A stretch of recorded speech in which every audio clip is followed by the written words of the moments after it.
Assalamualaikum warahmatullahi wabarakatuh. Selamat pagi anak-anakku kelas 7. Eh, Pada kesempatan pagi hari ini Pak Ridwan akan mencoba memberikan penjelasan mengenai materi yang selanjutnya. Yang sebelumnya kita sudah membahas mengenai Khulafaur Rasyidin ya, baik itu dari Abu Bakar, Umar, Utsman, Ali, baik itu juga prestasinya, kemudian sistem pemerintahan, kemudian positif negatifnya sudah kita sampaikan semua. Selanjutnya kita masuk ke materi dinasti Umayyah. Oke, sebelum kita awali penjelasan pada pagi hari ini, marilah kita awali dengan membaca basmalah terlebih dahulu. Bismillahirrahmanirrahim. Nah, selanjutnya Pak Ridwan akan sampaikan penjelasan mengenai dinasti Umayyah. Yang ingin Pak Ridwan sampaikan pertama itu mengenai pengertiannya. Apa sih pengertian dari dinasti Umayyah itu, dan juga nanti Pak Ridwan akan jelaskan mengenai sejarah berdirinya dinasti Umayyah. Oke, kita lanjut pada pengertian. Nah, pengertian dari dinasti Umayyah itu nanti kita akan pelajari 3 hal. Yang pertama dinasti, apa itu dinasti, kemudian Bani, kemudian Umayyah. Sebenarnya Bani Umayyah itu satu rangkaian kata ya, Bani Umayyah. Dinasti, pengertian dari dinasti itu adalah sebutan bagi keturunan bangsawan tertentu yang berkuasa di suatu tempat. Dalam hal ini di Jazirah Arab, di Mekah ya, Mekah Madinah. Oke, dinasti itu adalah rangkaian mulai dari rangkaian dari orang-orang yang menguasai suatu wilayah tertentu. Dalam hal ini adalah Mekah, kota Mekah yang dulunya dikuasai oleh Nabi Muhammad, kemudian diturunkan ke sahabat-sahabatnya, Khulafaur Rasyidin ya, ada Abu Bakar, Umar, Utsman dan Ali. Nah, setelah masa Khulafaur Rasyidin ini ada masa dinasti Umayyah. Jadi dinasti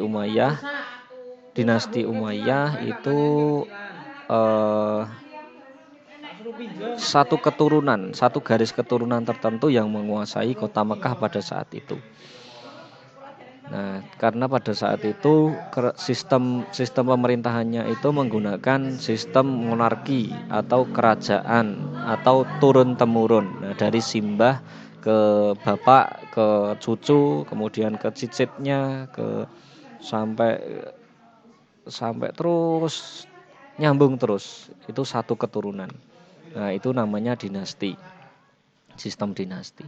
Kemudian yang kedua adalah Bani. Bani itu apa? Bani itu sebutan keluarga keturunan dari seorang tokoh terkenal. Kalau di Indonesia itu marga, kayak marga Sitohang, kemudian Simanjuntak dan lain sebagainya. Nah, kemudian selanjutnya itu adalah Umayyah. Nah, Umayyah apa itu? Umayyah adalah nama seorang tokoh dari suku Quraisy yang berkuasa di kota Mekah. Nah, kenapa diambil Umayyah?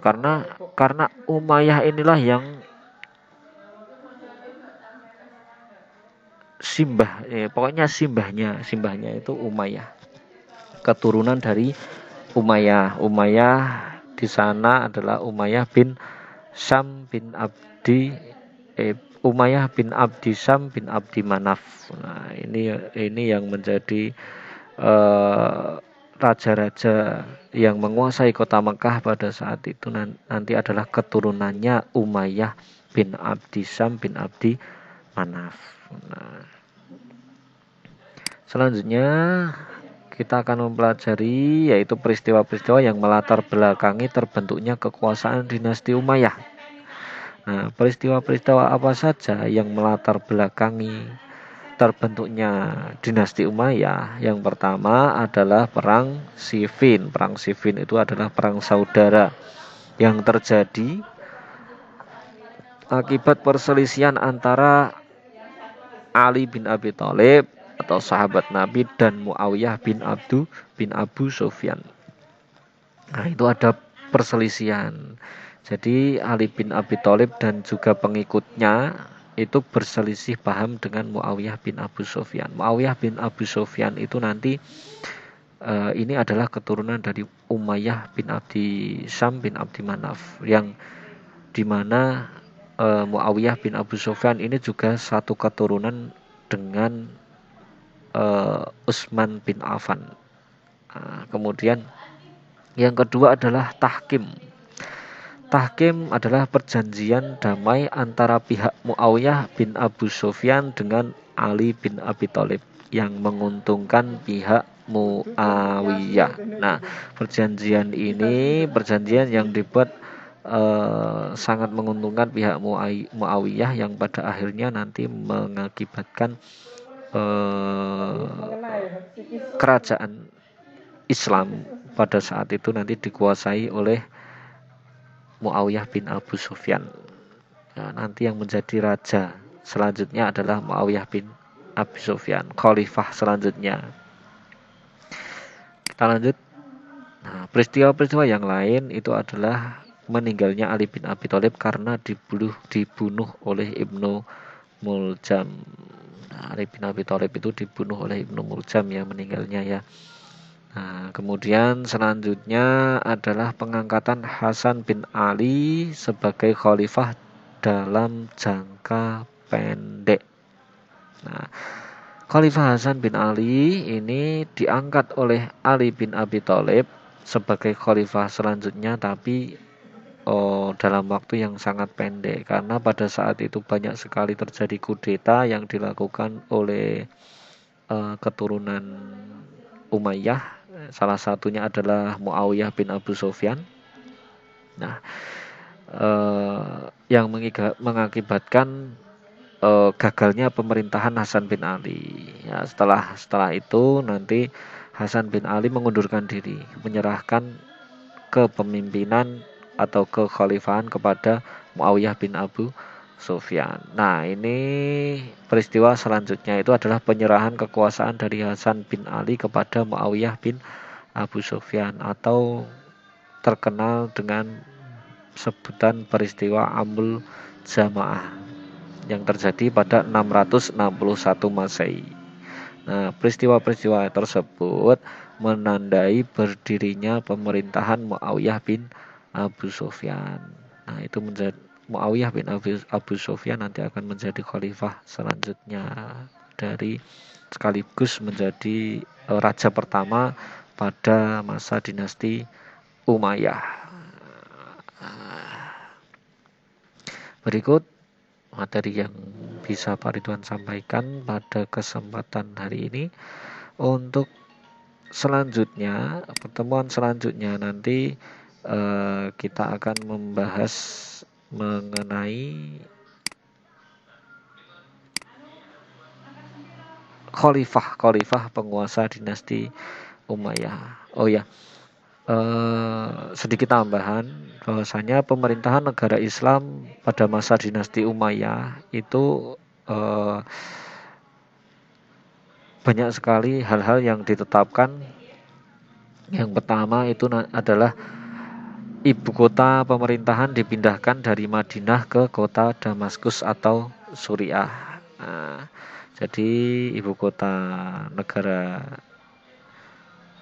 Arab atau Mekah itu nanti dipindahkan dari Madinah.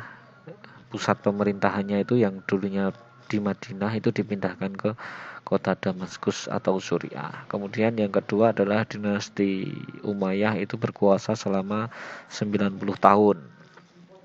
Kemudian selanjutnya negara berbentuk kerajaan atau monarki. Nah, monarki itu kerajaan yang sifatnya turun-temurun ya, dari simbah ke ayah, ke anak, nanti ke cucu dan lain sebagainya. Nanti bersambung terus seperti itu sampai akhirnya nanti ada dinasti lain yang menguasai, yang mengambil alih. Nah, dalam hal ini nanti dinasti Umayyah akan diambil alih oleh dinasti Abbasiyah. Nah, demikian yang bisa Pak Ridwan sampaikan. Silahkan dipahami, dicermati. Jangan lupa dicatat di buku catatan kalian hal-hal penting. Menurut Pak Ridwan ini sudah sangat ringkas, silahkan dicatat semua boleh. Demikian yang bisa Pak Ridwan sampaikan. Marilah kita akhiri dengan membaca hamdalah bersama-sama. Alhamdulillahirrabbilalamin. Sekian Pak Ridwan akhiri. Wassalamualaikum warahmatullahi wabarakatuh.